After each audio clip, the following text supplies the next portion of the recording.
புதிய தமிழகம் கட்சியின் 2ஆம் கட்ட வேட்பாளராக 27 பேரை அறிவித்த அக்கட்சி தலைவர் டாக்டர் கிருஷ்ணசாமி.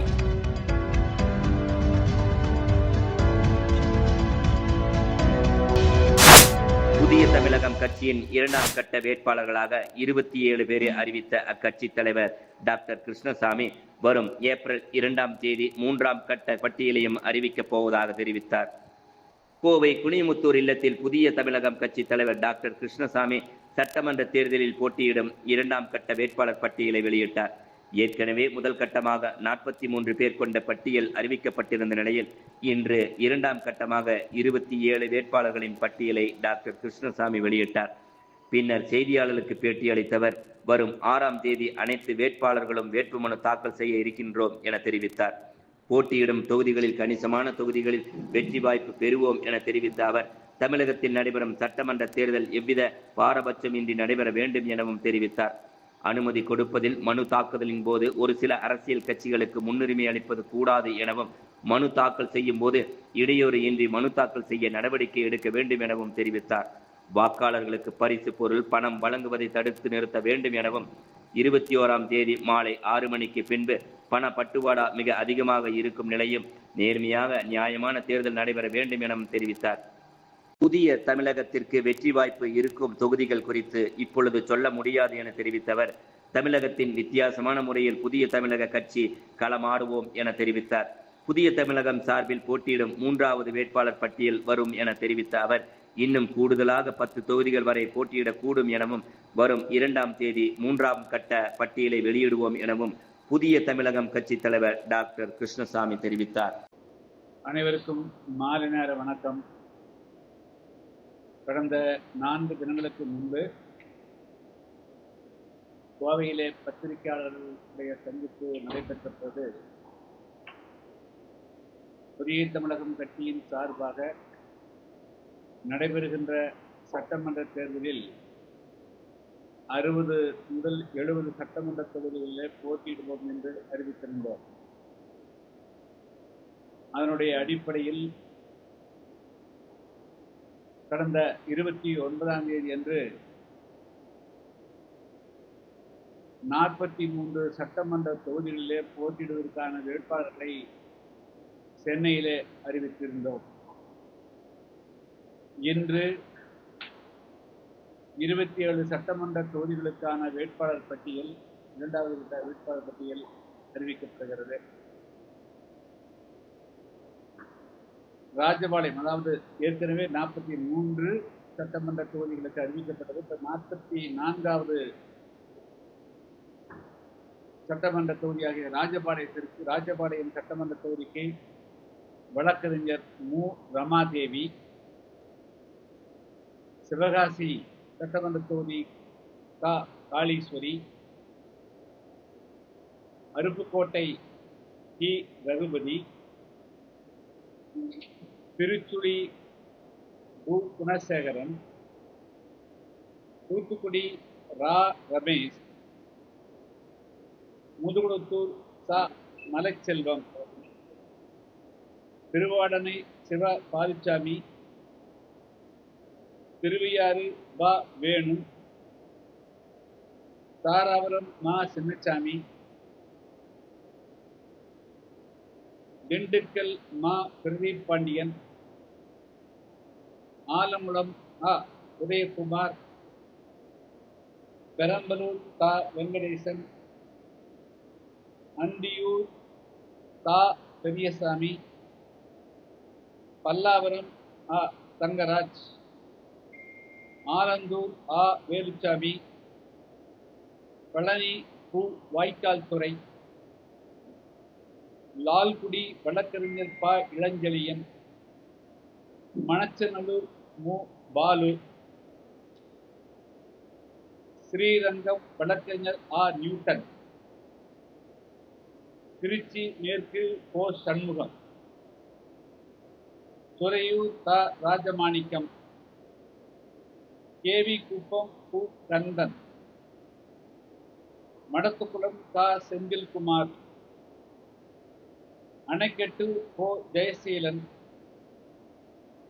திருப்பரங்குன்றம் ஆ. சேதுராமன், நத்தம் ஸ்ரீ விஜயகுமார், திருச்சி கிழக்கு கௌசல்யா.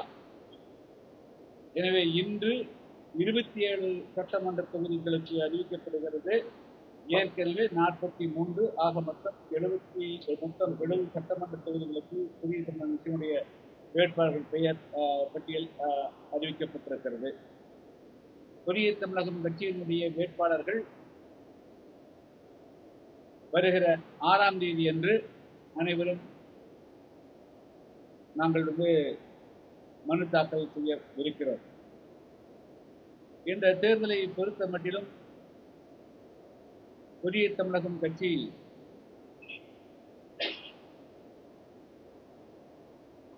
கணிசமான தொகுதிகளிலே வெற்றி வாய்ப்பை பெறுவதோடு புறக்கணிக்க முடியாத புதிய தமிழகம் என்ற முத்திரையையும் நிச்சயமாக பதிக்கும். அந்த அளவிற்கு எங்களுடைய வேட்பாளர்கள்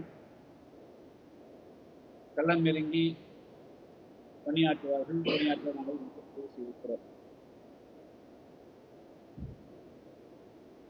நான் இந்த நேரத்திலே தேர்தல் ஆணையத்தை வைக்கக்கூடிய வேண்டுகோள்,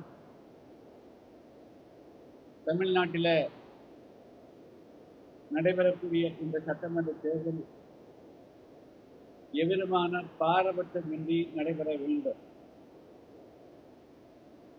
அரசு இயந்திரங்கள் எந்த விதத்திலும் தவறாக பயன்படுத்தப்படக்கூடாது. இன்றைய தினம் கூட தேர்தல் ஆணையம் பொறுப்பு டிஜிபி அவர்களுக்கு அனுப்பிய கடிதத்தில் அனுமதி கொடுப்பதில், அதே போல மனு தாக்கலின் போது ஒரு சில அரசியல் கட்சிகளுக்கு முன்னுரிமைகளும் அவர்களுக்கு பிரத்யேகமான வகையில அவர்களுக்கான முன்னுரிமை அளிப்பதும், மற்ற அரசியல் கட்சிகளுக்கு பாகுபாடும் நடப்பதும் நாங்கள் கடந்த காலங்களிலே அனுபவித்த அனுபவங்கள். அதுவெல்லாம் இன்றி மனு தாக்கல் செய்கின்ற பொழுது எந்த விதமான இடையூறுகளையும் எந்த அரசியல் கட்சிகளுக்கும் செய்யாமல் காலம் நடத்தாமல் மனு தாக்குவதற்கு ஏதுவாக காவல்துறை அனைவருக்கும் பொதுவாக நடந்து கொள்ள வேண்டும் என்று கேட்டுக்கொள்கிறேன். அது மட்டுமின்றி இப்பொழுது கடந்த ஒரு வாரத்துக்கு முன்பு கூட தேர்தல் தேதி அறிவிக்கப்பட்ட பிறகு சாதாரணமான ஏழை எளிய வியாபாரிகள், தக்காளி வாங்க செல்லக்கூடிய வியாபாரிகள், அரிசி வாங்க செல்லக்கூடிய வியாபாரிகள், மீன் வாங்க செல்லக்கூடிய வியாபாரிகளுக்கு 40,000, 50,000 எல்லாம் கைப்பற்றி அதெல்லாம் செய்திகள் போல வெளிவந்தது. இவர்களெல்லாம் ஏதாவது ஒரு செய்திக்கு வேண்டும் என்றால் ஒரு பரபரப்பாக இருக்கிறார்கள் தவிர, இதுவெல்லாம் நல்ல தேர்தல் ஆணையத்தினுடைய முக்கியமான வேலை. மிக முக்கியமாக எந்த விதத்திலும் எந்த வகையிலையும் வாக்காளர்களுக்கு பரிசு கொடுப்பதையும் பணப்பட்டுவாடா செய்வதையும் இந்த தேர்தல் ஆணையம் நிச்சயமாக தடுத்து நிறுத்தும் என்று நம்புகிறோம். நிறுத்த வேண்டும் என்று புதிய தமிழகம் கட்சியின் சார்பாக மீண்டும் வலியுறுத்துகிறோம். குறிப்பாக தேர்தல் தேதி ஏப்ரல் மாதம் 23ஆம் தேதி வாக்குப்பதிவு என்று சொன்னால் 21ஆம் தேதி மாலை 6 மணிக்கு பிரச்சாரம் நிறுத்தப்படும். அந்த 21ஆம் தேதி மாலை 6 மணிக்கு பிறகு எல்லா காவல்துறைகளிடமும் வாக்குச்சாவடியை நோக்கி சென்று வருகின்ற அந்த நேரத்தை பயன்படுத்தித்தான் பணப்பட்டுவாடா மிக அதிகமாக கடந்த காலங்களில் நடக்கிறது. எனவே தேர்தலை பொறுத்த மட்டும் நேர்மையாக நடந்தால், நியாயமாக நடந்தால் மட்டும்தான் ஜனநாயகத்தினுடைய உண்மையான அர்த்தங்கள் அனைவருக்கும் சென்றடையும். இந்த நாட்டில் இருக்கக்கூடிய அனைவருமே எல்லோரும் இந்நாட்டு மன்னர் என்ற நிலையை மாற்றி இப்பொழுது பல கோடி ரூபாய்க்கு அறிவியல் நடத்தக்கூடியவர்கள் மட்டும்தான் போட்டியிடும் என்ற ஒரு அவநிலை தமிழ்நாட்டிலே உருவாகி வருகிறது. ஒரு பெரிய ஆபத்தான போக்காக இருக்கிறது. எனவே பணம் கொடுத்து வெற்றி பெறக்கூடிய ஒரு சூழல் எந்த விதத்திலும் ஏற்றுக்கிடவிருக்கிறது. தேர்தல் ஆணையம் இதை மிக உன்னிப்பாக இன்னும் நாள் நெருங்க நெருங்க நெருங்க தேர்தல் ஆணையம் கூடுதலான காலத்தில் பிற மாநிலங்கள் ஒன்றும் தெரிவிக்கிறது மட்டுமின்றி எல்லா விதமான நூதனமான வழிகளிலேயும் இந்த பணப்பட்டுவாடாவை தடுத்து நிறுத்த வேண்டும் என்று நான் வலியுறுத்துகிறேன். இதெல்லாம் இப்போ சொல்லுங்க மனிதாக்கல் செய்வோம். எங்களுடைய வேட்பாளர்கள் களமிறங்கி பணி ஆற்றுவார்கள். எல்லா 70 தொகுதிகளிலும் நாங்கள் வெற்றி பெற வேண்டும் என்பதற்காகத்தான் நாங்கள் பணியாற்றுகிறோம். இந்த பல நிலவரங்கள் போக போக போக இன்னும் நாங்கள் அதிகமான தொழில்களை வெற்றி என்னுடைய வேட்பாளர்கள் பாடுகிறார். ஒரு வார நாளும் நான் தேர்தல் அறிக்கை இந்த தேர்தல் அறிக்கை 3ஆம் தேதி எங்கே உள்ளது.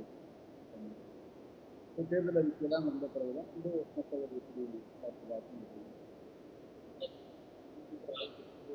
அது என்னங்கிறது இப்போ சொல்ல முடியாது. அது சொல்ல முடியாது. அது நாங்கள் பயன்படுத்தி கொண்டிருக்கோம்.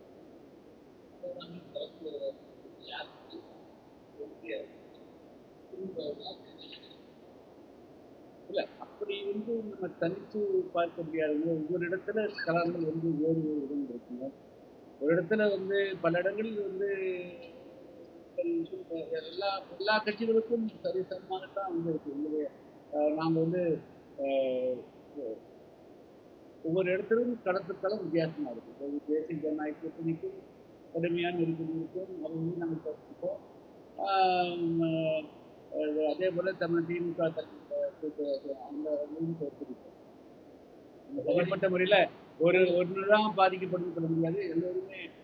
எல்லாருமே களத்துக்கு வந்த பிறகு திமுக என்ன அண்ணன் தம்பி என்னடா அதுதானே இருக்க முடியும். அப்படி பிரதான கூட பிரிக்க முடியாது. களத்துக்கு வந்தோன்னா களத்துல யாரெல்லாம் கிடைக்கிறாங்களோ அவங்க வேட்டைக்கு போறபோது வேட்டை இது கிடைக்கிறதோ வேட்டை அடிப்பாங்க. களத்துல எதிர்ப்பு நாம வெற்றி பெறணும். நான் பெரிய தமிழ் வெற்றி பெறும் போது களத்தில் இருக்கிற அனைவருமே வீட்டு தான் நோக்கினார். இவங்களுக்கு தான் வெற்றி பெறணும். அவங்களுக்கு களத்தில் இருக்கக்கூடியவர்கள் யார் தென்பட்டாலும் அவர்கள் வீட்டு நாங்கள் வெற்றி பெறணும் தான் நாங்கள் இல்லை அதெல்லாம் அதை விட்டுலாங்க. அதெல்லாம் வேண்டாம். இதே தமிழகம் வச்சு நாங்கள் தனித்துவத்துடன் கலந்தாங்க. இந்த முறை நாங்கள் போட்டியிடக்கூடிய தொகுதிகள் யாரையெல்லாம் வீழ்த்த முடியுமோ எல்லா நாங்கள் வெற்றி பெறும்போது எங்களுடைய விலக்கு.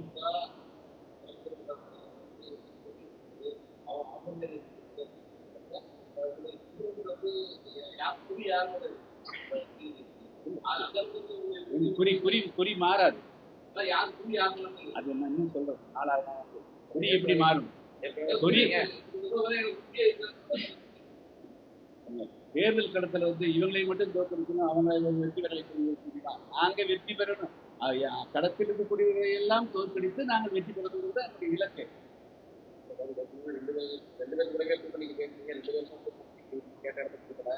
கூட்டணி பற்றி இல்ல அந்த ஒரு நேரத்துல டார்கெட் யார் மேல சொல்றது இல்ல. எங்க இப்ப கூட்டணி பற்றி எல்லாம் பேசுறீங்களா? தேர்தல் களத்தில் நாங்கள் எதிரிகளாக இருக்கக்கூடியது அனைவரையும் தோற்கடித்து நாங்கள் வெற்றி பெற வேண்டும். திமுக என்றோ அண்ணா திமுக என்றோ இன்னொரு கூட்டணி என்றோ இன்னொரு கட்சி என்றோ நாங்கள் பாரபட்சம் காட்ட மாட்டோம். எல்லாருக்கையும் வீழ்த்தினது தான் தேர்தல் தான் அதான் பகவத் வெளி முன்னாடி இருக்கக்கூடிய அண்ணன் என்றோ தம்பி என்றோ பங்காளி என்றோ பார்க்காதே. அன்பைனா அன்பை அதுதான் அதான் பகவத்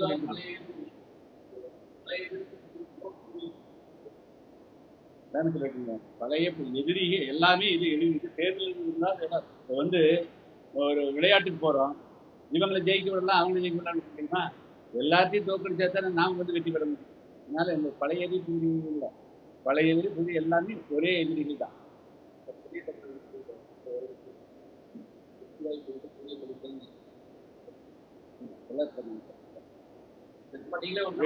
70 வெற்றி பெற வேண்டும் என்றால் தான் 70 தெரிவிக்கிறோம். இருந்தாலும் இந்த தொகுதியில் நீங்கள் வெற்றி வாய்ப்பு அதிகமாக இருக்கீங்க.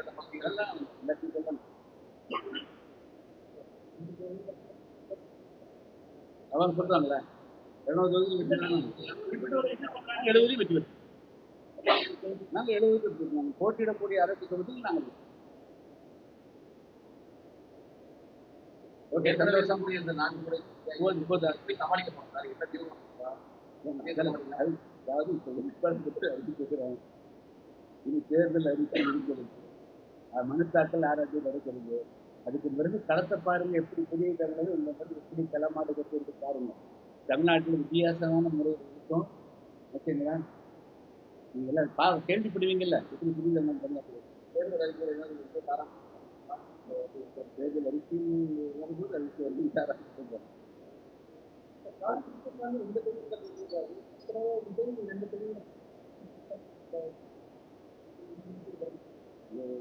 பல காரணங்கள் பல காரணங்கள் இருக்கு.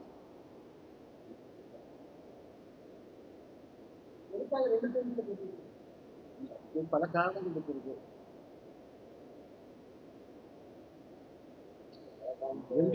ரெண்டிலும் வெற்றி பெற வேண்டும், ரெண்டிலும் வெற்றி வாய்ப்பு இருக்கிறது என்பதற்காக போட்டி. திருநெல்வேலியிலும் வெற்றி வாய்ப்பு பிரகாசம் ஆகிறது, சீனத்திலும் வெற்றி வாய்ப்பு பிரகாசம் ஆகிறது, 2 தொகுதியிலும் வெற்றி பெறும். அதுக்காக பேர் போட்டி கொடுத்தாங்க. அது அப்புறம் இல்லை, இன்னும் 3 முடிச்சுட்டுங்க. இன்னும் பல தொகுதிகளில் போட்டி பண்ணி சொல்லிட்டு எல்லாம் ஆர்வமாக்குறாங்க. 3வது பட்டியலும் வரும். நன்றி, வணக்கம். அது 2ஆம் தேதி 3ஆம் தேதி போட்டுக்கிறாங்க. இல்லை, அது நீங்கள் 70 நான் உங்கள்கிட்ட சொன்னேன், அதையும் பூர்த்தி பண்ணிட்டேன். மீதி வந்து ஒரு 10 15 இருக்கலாம். அது ஒன்றும் இல்லை, 2ஆம் தேதி நாளைக்கு 2 நடக்கும். ஓகே, நன்றிங்க. Thank you thank you thank you. வரலாம். இல்லை, புரியுது. 10 பேர் தான் வந்துருக்காங்க.